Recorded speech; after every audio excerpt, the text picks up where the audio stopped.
Bom, eu queria saber, já de antemão, assim, já flechada no peito. De cara. De cara, Cabrini, como é que você tá vivo? Como o Boris Casoy faria essa pergunta? Caraca. Como você está ainda vivo, meu querido Roberto Cabrini?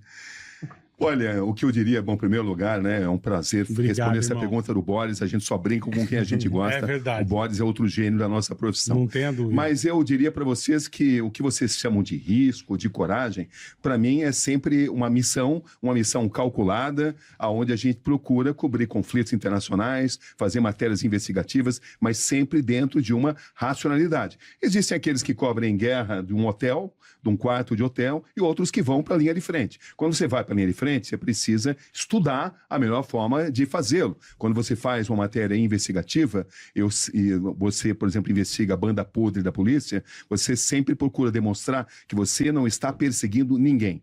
A melhor forma de você sobreviver é mostrar que a sua reportagem não se trata de uma perseguição. Se trata de algo que a sociedade precisa saber. Isso costuma funcionar. Não é uma regra fixa, ela é mutável, mas eu acredito muito naquilo que eu realizo e não penso jamais em risco. O risco, ele é inerente à profissão e o medo é o meu melhor amigo. Eu costumo dizer que o medo é meu amigo, porque o medo mostra os limites, mostra os parâmetros da onde eu posso agir. O medo é um problema quando ele te paralisa, quando ele te engessa, quando ele te provoca pânico. O medo não me provoca pânico. Claro que eu estou falando de algo evolutivo, você vai melhorando, você vai aprendendo a se controlar. Eu costumo dizer que a nossa profissão deve ser comparada à postura de um comissário de bordo diante de um passageiro que cria problema. Aquele passageiro bêbado, que fala impropérios e que faz tem um comportamento terrível diante dele. Aí o comissário de bordo, bem treinado, fala: passageiro, por gentileza, queira retornar ao seu assento? Então, porra, mas o passageiro não tá com uma AK-47 na mão, né, irmão? Mas se você demonstrar... Olha, o pior de tudo é que tem passageiros que colocam em risco o próprio voo. Sim, eu imagino. Entendeu? Eles representam muitas vezes perigo. A porta de emergência. E para isso você precisa... Da mesma forma, um comissário precisa de treinamento. Entendi. A gente passa por um treinamento mental. Eu já tive o AK-47 apontado diante de mim e consegui saber que eu não perco a calma, que eu consigo agir racionalmente. Eu tenho dimensão do risco que a gente está passando, mas eu já estive em situações de guerra que o cinegrafista está em pânico, o que é normal, é totalmente compreensível. Eu falo: olha, dá sua câmera que eu filmo para você. É mesmo? Isso já aconteceu. Onde aconteceu? Isso aconteceu no Afeganistão. Não, esse negócio do Afeganistão... Afeganistão foi brabo, hein? Eu assistindo aquela matéria, você sentado naquela sala, os caras com turbante e com as metrancas... Talibã, né? Eu falei, eu passei mal assistindo. Agora eu imagino... Eu não sei como tem coragem. É igual aquele jornalista também, eu vi aquele documentário do Bin Laden. Teve um jornalista também que encontrou o Bin Laden, mas ele só foi usado para dar recado. Diz que o Bin Laden não permitia perguntas... Ligou a câmera, falou e deixou ele dar o recado. É apenas uma propaganda. Apenas uma propaganda.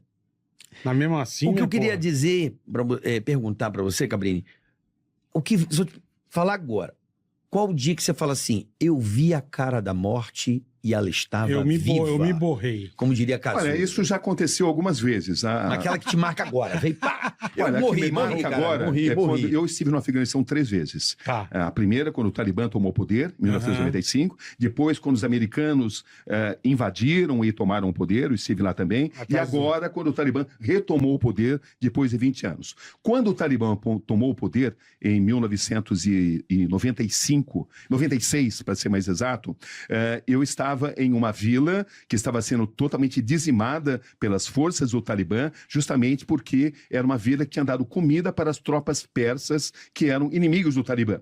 E nós filmamos tudo. Violações evidentes de direitos humanos. Um material fundamental para um jornalismo atuante.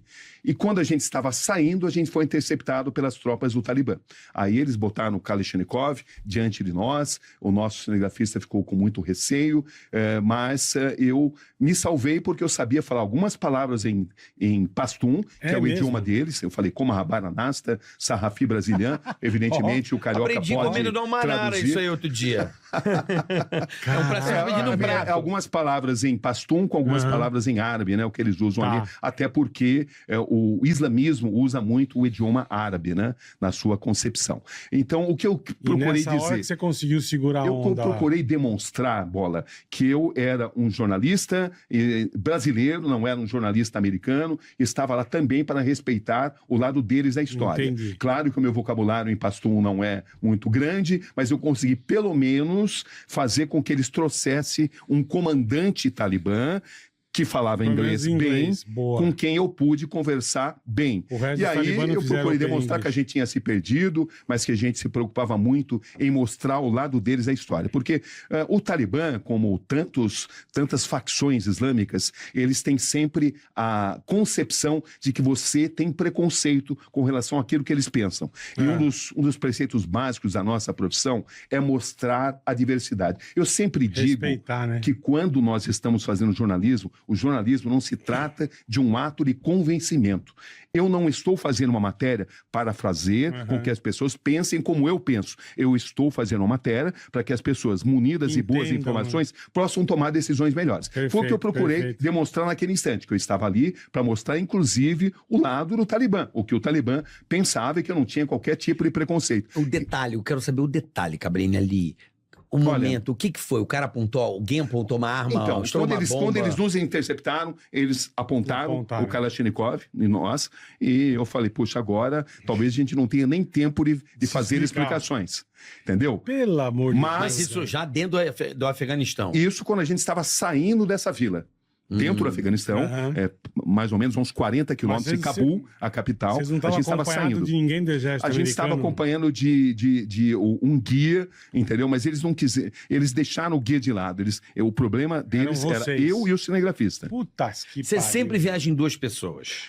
Olha, Você e mais numa um. guerra, às vezes a gente viaja em 3 também. Numa guerra é importante você estar com equipes compactas, porque o deslocamento é muito importante. E fazer deslocamento em muitas Rápido, pessoas é difícil. É difícil, porque transporte, deslocamento em zonas de guerra é algo crítico. Então, o que eu procurei naquele instante foi manter a calma para conseguir falar. Quando eu percebi que ele pelo menos queria saber quem a gente era, mesmo tendo o fuzil apontado diante de Pelo nós, amor eu de percebi que a gente tinha uma chance. Foi quando eu falei, e ele conversou, eles eram em 3, eles conversaram entre si, e eu consegui pelo menos convencê-los a que eles trouxessem um comando do Talibã. Porque muitas vezes eles atiram primeiro e perguntam depois. Depois, entendeu? E naquele momento, quando eles trouxeram o comando talibã, eles ainda estavam muito agressivos, mas à medida em que eu pude dar as nossas explicações, entendeu? Minha e do nosso cinegrafista, eles, de uma postura muito agressiva, eles nos ofereceram comida,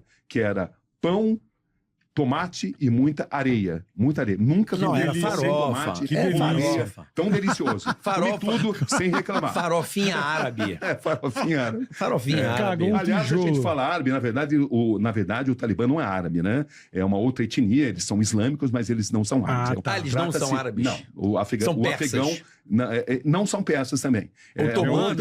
A etnia deles é a etnia pastum. Os persas são exatamente do Irã. O Irã é formado Sim. por persas. Entendeu? Eles são da etnia pastum. E nessa não são vez árabes. você ficou... O que eles têm de ligação com o árabe é que o islamismo, evidentemente, nasceu Sim. no meio árabe. E eles, evidentemente, professam a região islâmica. Então, tem uma influência árabe muito importante. E nessa vez você ficou quantos dias lá, Cabrini? Nessa vez, eu fiquei 40 dias lá. Caraca! 40 dias. 40 dias. É a média que eu sempre procuro ficar. E você vai andando em no zonas meio de das guerra. vilas, como é que você faz com comida, com banheiro, com hotel? Como é que você faz, irmão? A gente Dormir. faz um planejamento do momento que você sai, a gente muitas vezes leva suprimentos, entendeu? Outras vezes não, depende do que a gente vai fazer. Quando você cobre uma guerra, por exemplo, a guerra na Ucrânia, você tinha que se planejar para sair logo na primeira luz do dia, porque os ataques aconteciam de madrugada em Kiev. Tá. Aliás, a chegada a Kiev é algo dramático, né? Porque você chega em Kiev, naquele momento, era o momento em que as tropas russas estavam a apenas 40 quilômetros do centro de Kiev. Pô, muito Era um perto. momento muito importante. Eles estavam muito perto, Nossa. perto de tomar Kiev. Aham. Que seria um movimento absolutamente Pô, e acabava, dominante, né? porque era a capital. Trata-se da capital da Ucrânia. E eu estava lá justamente quando o jornalista do New York Times, o Brennan, ele foi assassinado. Mas você sabe como ele foi assassinado? Eu sei, exatamente porque ele estava documentando a chegada das forças russas e ele foi assassinado, foi alvejado. A gente estava a mais ou menos uns 2 quilômetros de onde ele estava. Caramba! Em Irpin. Ele foi mais que é a periferia de Kiev. Ele foi mais ousado que você, passou um pouco do limite. Acho que ele teve menos sorte do que eu, né? Mas eu estou falando de um conflito onde havia ali mais ou menos uns 50 jornalistas de todas as partes do mundo. Então, não é que você cobrir uma guerra significa que você não tem chance. Trata-se de uma minoria que morre, mas muitos jornalistas Tipo, morrem. a hora que acontece um negócio desse, você não fala, puta, o que eu tô fazendo aqui, velho? Que o cara morreu agora, pô, eu vou embora, bicho. Olha, você sabe que eu sou tão determinado na minha função, que eu sei que eu estou ali para cumprir uma missão e eu nunca pensei nisso. Tá. Mesmo nas desgraça. primeiras coberturas. As primeiras coberturas, você não está tão bem preparado emocionalmente. Acontece um disparo, você fica, assim, descontrolado. Com o tempo, você vai aprendendo a identificar se aquele disparo aconteceu perto ou longe de você. E se você, às vezes, está comendo um sanduíche, você identificou que é longe, você continua comendo aquele sanduíche. Eu porque fico você imaginando não porque- tem o direito de mostrar que você está apavorado. É um Isso negócio mostra muito punk, não Cabrinho. profissionalismo. Porque eu gosto de atirar, não tenho arma, mas você vai num stand de tiro, você atira, você sai, sabe, meio nervoso. Mas senão- você vai se adaptando à situação. É, O ser humano tudo tem bem, uma mas você tá no meio incrível da guerra, capacidade velho. de adaptação. Eu sei, Mas você não eu tem, sei, você não tem é fácil. controle de Não, nada. mas o que você é mais não- difícil não é nem isso. O difícil é quando você vê crianças chacinadas, Puta quando você vê merda. mulheres Nossa. chacinadas. Isso sim, mexe com o teu Puta emocional. que pariu. Isso, por vezes, faz você fazer essa pergunta que você acaba de propor aí. Por que eu estou fazendo aqui? É. Mas aí a resposta para o que eu estou fazendo aqui, entendi. eu estou aqui para documentar Pra isso, mostrar. para mostrar as atrocidades que acontecem. Porque Entendi. eu estou lá de passagem, 40 dias, 2 meses, mas eu vou voltar para casa. Aquelas pessoas convivem Vão morar lá, né? diariamente com esse tipo de situação. E numa guerra, a primeira vítima, como dizia Hiram Johnson, é a verdade, e em segundo lugar, a população civil. São pessoas que não são inocentes, não deveriam passar por isso e passam por isso. E é nossa missão denunciar. Porque o Sim. jornalismo, ele só vale a pena quando ele combate a injustiça. Jornalismo que não combate injustiça é um jornalismo irrelevante. É sempre isso que eu pus na minha cabeça. Entendi. Por pior que seja a situação que eu enfrente, sempre tem aqueles que enfrentam isso Pior. diariamente. Então eu não tenho nem direito de ter medo, porque aquelas pessoas convivem com isso. E elas dependem que a gente mostre a realidade para a comunidade internacional se sensibilizar e fazer alguma coisa. Eu costumo dizer, né, que os combatentes usam as armas muitas vezes de destruição em massa. A minha arma é a câmera e o meu cérebro.